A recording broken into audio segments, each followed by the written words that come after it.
রাধেশ্যাম, রাধে রাধে, জয় রাধা মদন গোপাল, শ্রী রাধা মদন গোপাল। আজকে আমরা আলোচনা করব শ্রীমদ্ ভাগবতের দশম স্কন্ধ ৩৫ অধ্যায় কংসের স্বপ্ন দর্শন ও মন্ত্রণা। হরের নামেই হরের নামেই হরির নামেই কেবলম, কলই নাস্তিব্য নাস্তিব্য নাস্তিব্য গতিরন্যতা। নাম সংকীর্তন হইতে সর্ব নর্তনাশ, সর্বশোভাদয় কৃষ্ণ প্রেমের উল্লাস। হরিনাম শ্রবণ করুন, হরিনাম জপ করুন, হরিনাম কীর্তন করুন। কলিতে জ্ঞান যুগ নহে, কর্মযুগ নহে, কলিতে ভক্তি যুগ ব্যতীত আর কোনো যুগ নেই।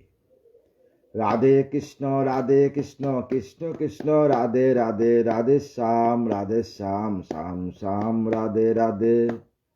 রাধে কৃষ্ণ কৃষ্ণ কৃষ্ণ রাধে রাধে, রাধে শ্যাম শ্যাম শ্যাম রাধে রাধে। জয় রাধে জয় রাধে জয় রাধে জয় রাধে। তপ্ত কাঞ্চন গৌরাঙ্গিনী রাধে বৃন্দাবনেশ্বরী, বিশ্ববানুসুতাঙ্গে প্রণমামি হরিপ্রিয়ে। রাধে শ্যাম রাধে রাধে। শ্রীমদ্ ভাগবত ৩৫ অধ্যায় কংসে স্বপ্ন দর্শন মন্ত্রণা। সুখদেব কহিলেন, অহে নৃপবর, কইব অপূর্ব কথা শোনো তপর। সুখদেব পরীক্ষিতকে বললেন, আজ অপূর্ব কথা বলবো, তা শোনেন। গোপলীলা গোপীশনে করে জনার্দন, বৃন্দাবনে কত লীলা করে নারায়ণ। একদা অরিষ্ট দৈত্য বিশ্বরূপ ধরে, মহাদর্প বরে গোষ্ঠে আগমন করে। কুর দ্বারা পৃথিবীরে করিয়া বিক্ষত, পুচ্ছ উত্তর লিয়া আর গর্জ বিরত। আসিল গোষ্ঠের মাঝে অরিষ্ট দানব, তাতে হইল বিত ব্রজবাসী সব। বিকট গর্জনার শুনি অকস্মাৎ, গাবিয় নারী সদ্য হয় গর্ভপাত। হেরিয়া অরিষ্ট দৈত্য বাবি গিরিবর, গাবি সব অবেশিল পর্বত কন্দর। বয়েতে আকুল হয়ে ব্রজবাসীগণ, শীঘ্র করি আসিল কৃষ্ণের শরণ। ব্রজবাসী গণের কৃষ্ণ দানিয়া আশ্বাস, রুষারিষ্ট হয়ে যায় অরিষ্টের পাশ। রে দুষ্ট, তাকিতে আমি বিতা চিৎকার, কিহেতু দেখাস বয় গৃহ পশুদেরে। দুরাত্মা শাসনকর্তা আমি বিদ্যমান, আমার হস্ততে তো নাহি পরিত্রাণ। এত বলি কুদে কৃষ্ণ করি অস্ফোটন, নির্বিকারে হয়ে তাকে অরিষ্ট সদন। কৃষ্ণের হেরিয়া দত্ত আইল দাইয়া, সর্ব অঙ্গে গর্মে তার পরিছে জড়িয়া। কুদবরে গণ গণ কাপে কলে বর, অগ্নিসম শ্বাস তার জ্বরে নিরন্তর। সেই দৈত্যর অগ্নিসম শ্বাস নিরন্তর জ্বরছে। আস্পর্ধায় হেরিয়া তার শ্রীমধুসূদন, অবহেলে করে তার সিংহ উৎপাটন। জলকে জলকে রক্ত মুখ দিয়া জরে, সমনসদনে দৈত্য যায় শীঘ্র করে। এই দৃশ্য দেরি সবে আনন্দে মগন, স্বর্গতে পুষ্পবৃষ্টি করে দে বগন। সুখদেব কইলেন, শুনো হে রাজন, মথুরা লীলার কথা কইব এখন। এতদিন আমরা বৃন্দাবন লীলার কথা শুনেছি, আজ আমরা চলে যাই মথুরা লীলার কথা। একদিন কংসরাজ নিশার সময়, অগু নিদ্রাজবে নিমগ্ন হয়। হেনকালে অকস্মাৎ দেখে কুশপন, হইল মস্তকে যেন অশনি পতন। নিদ্রাভঙ্গে কংসরাজ পাইল চেতন, মহাভয়ে বিমমতি হইল তখন। চেতন পাইয়া কংস কাতর হইল, শয্যাপরে বসিতবে ভাবিতে লাগিল। চেতন পাইয়া শয্যাপরে ভাবতে লাগল, ভাবিতে ভাবিতে হয় কম্পিত অন্তর। চারিদিকে দেখে যেন মূর্তি ভয়ঙ্কর, চারিদিকে মূর্তি দেখতে লাগলো। মনে মনে ভাবে রাজা কিদায় হইল, বমিতলে বসিতবে কাঁদিতে লাগিল। অবসান বিবাবরী প্রভাত যখন, মৌন হয়ে কংস করে বাহিরে গমন। রাত রোজ জ্ঞাপন হইল, প্রভাত হয়ে গেল, সূর্য উদয় হইল। তাই কংস বাইরে আসিয়া সিংহাসনে বসি রাজা ডাকে সর্বজনে, কহিতে লাগিল অতি সবয় বচনে, ভয়েতে আকুল বড় আমারও অন্তর, দেখিনু স্বপন আমি অতি ভয়ঙ্কর, আমি স্বপ্ন দর্শন করছি। নিশা দ্বীপরে দেখেছি স্বপন, মহাভয়ঙ্কর রূপ গুরু দর্শন। হেনরূপ কোনো কালে না দেখি নয়নে, তদবতী মহাবৃত্তি হইয়া আছে মনে। এইরূপে কংস রাজ বিষাদেতে অতি, করিতেছে স্বপ্ন কথা মন্ত্রীদেরও প্রতি। তখনও নারদাসী কংসের সভায়, কইল নিগুর বার্তা শুনো দৈত্য রায়। তখন নারদাসী কংসের সভায় বলল, দৈত্যবংশ যত বীর ছিল অগণন, বিষাসুর আদি দৈত্য হয়েছে নিধন। সমস্ত দৈত্য নিধন হয়ে গেছে। সিংহ উপারিয়া তারে সংহার করিল, কনেকেরও তরে কৃষ্ণ কিছু না ভাবিল, বিষাসুরকেও শেষ করল। হেতায় আইনু আমি করি দর্শন, করিতে সেসব কথা মম মম আগমন। তব অমঙ্গল আমি দেখিব নয়নে, হে কংস তোমার অমঙ্গল আমি নয়নে দেখিব, সেহেতু আসেনু হেতা বেকলিত মনে। এইরূপ বাক্য যবে কয়ে তারে মুনি, মহাবীত হয়ে কংস সেই কথা শুনি। এই কথা শোনার সঙ্গে সঙ্গে মহাবীত হয়ে কংস করজুড়ে ঋষিবরে করে নিবেদন, সত্য কি বিষাসুরে করেছে নিধন, সত্য কি আমার বিষাসুরকে নিধন করে ফেলেছে।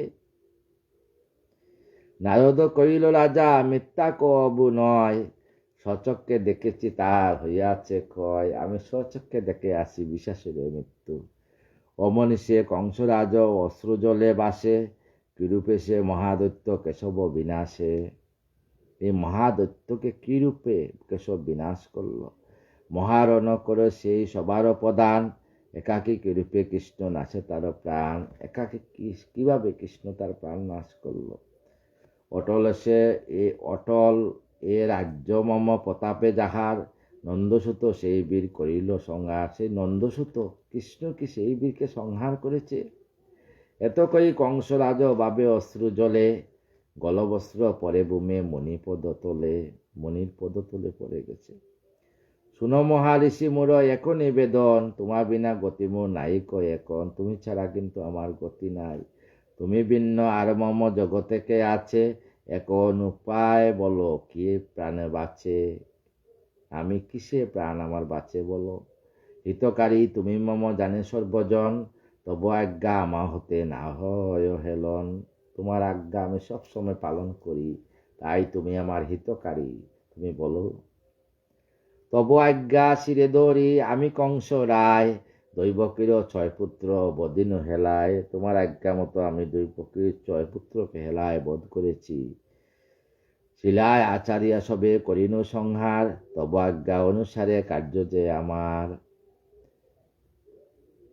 এবে মোরা ভালো যুক্তি দেহ তপদন, যাতে মম সুমঙ্গল হইবে এখন। এখন একটা ভালো যুক্তি দাও নারদ, যাতে আমার মঙ্গল হয়। সুযুক্তি কইবে মোরে দেবই শিবর, যাহাতে বিনাশ হয় সেই দুটি নর। যাহাতে সেই কানাই বলাহি বিনাশ হয় সেই কথা বলো। কৃষ্ণ বলরাম দুহে কিরূপে মরিবে, কৃপা করি সেই কথা আমারে কইবে। কৃষ্ণ বলরাম কিভাবে মৃত্যু হবে এই কথা বলো। কংসের বচন শুনি কয়ে বনিবর, মন দিয়া শুনো কথা মথুরা ঈশ্বর। হে মথুরা কংসরাজ, মন দিয়ে এই কথা শুনো। সব অমঙ্গল মম ব্যতীত হৃদয়, তব হিত বাঞ্ছা মনে করিতে যে হয়। সেই হেতু কই শুন পূর্ব বিবরণ, দৈবকী উদর হতে হইবে নন্দন।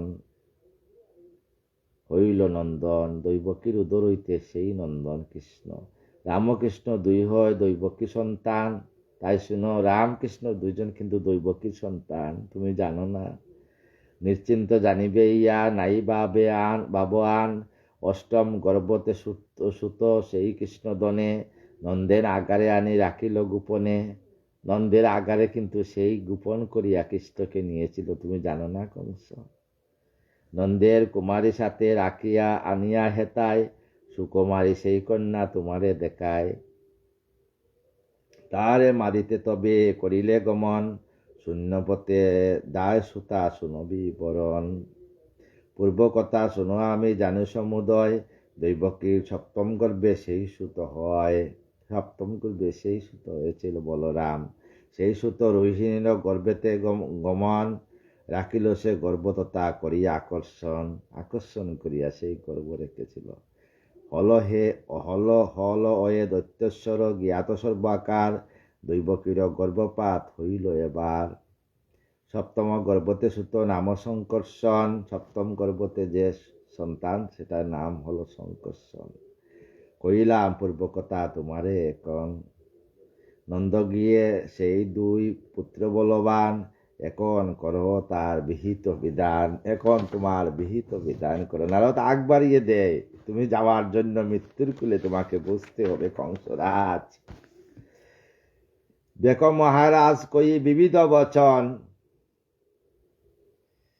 প্রহ্লাদ আদি দৈত্য যেবা করিল নিধন, প্রলম্বাদি সমস্ত দৈত্যকে নিধন করল।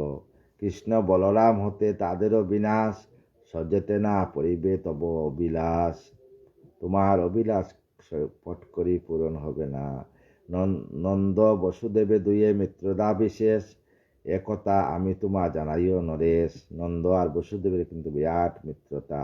এতএব এক যুক্তি শুনো কংস রায়, নন্দসহ দুই পুত্র আনো হেতায়। নন্দসহ দুই পুত্রকে নিয়ে আসো, কোন চলে মথুরায় আনো দুইজনে। বিশেষ উপায় তুমি ভাবো এবে মনে, তাই বিশেষ উপায় পাবো তুমি। শিশু তারা অল্প বুদ্ধি বুঝিতে নারিবে, বয়স হইলে তারে বলকে পারিবে। বয়স হইলে কিন্তু পারবে না, এখন শিশু আছে তাই নিয়ে আসো। বুঝিয়া সুযুক্তি করো নরপতি, উপায় এখন রাজা করো সম্পত্তি। এখন উপায় করো, সময় চলে যাচ্ছে। কইলাম সার কথা তোমারে এখন, বিহিত যা হয় তাহা করিবে রাজন। যাহা বিহিত হয় তাহা বলো।